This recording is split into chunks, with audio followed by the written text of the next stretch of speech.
There's going to be times you're going to have that student who is assigned to ISI and they just have not de-escalated at all. They are still up here, and they can be a full 24 hours, and they come in, they're like, you know what? I ain't doing anything for you.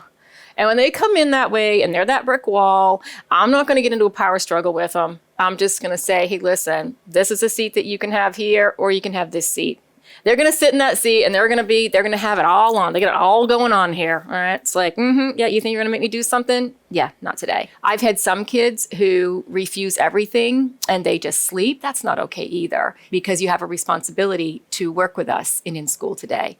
So I'm not just going to let you off the hook because you're that emotionally distraught. But I will say to them, hey, I want to remind you, though, that don't waste your time. If you're really in a bad spot, I'm here to help you.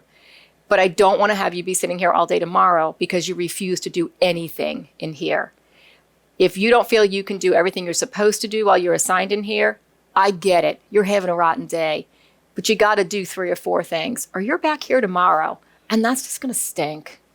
What we don't want to happen, and this is an absolute big no, is that when a child is assigned there, see, here's the thing. As a teacher, maybe that child really got under my skin. So I don't want to be going into ISI and saying, so, is he working for you? Is he doing what he's supposed to? So how you doing today? See, I told you this is going to land you here. Now, I'm being a little sarcastic, of course. But once a child is assigned there, just like any other consequence, as soon as it is taken out of my hands and somebody else assigns it, I no longer have control of it. So I accept whatever happens in in-school intervention, and it's not something that I'm going to go in and double whammy or double team that kid. I'm done with it once it's been assigned.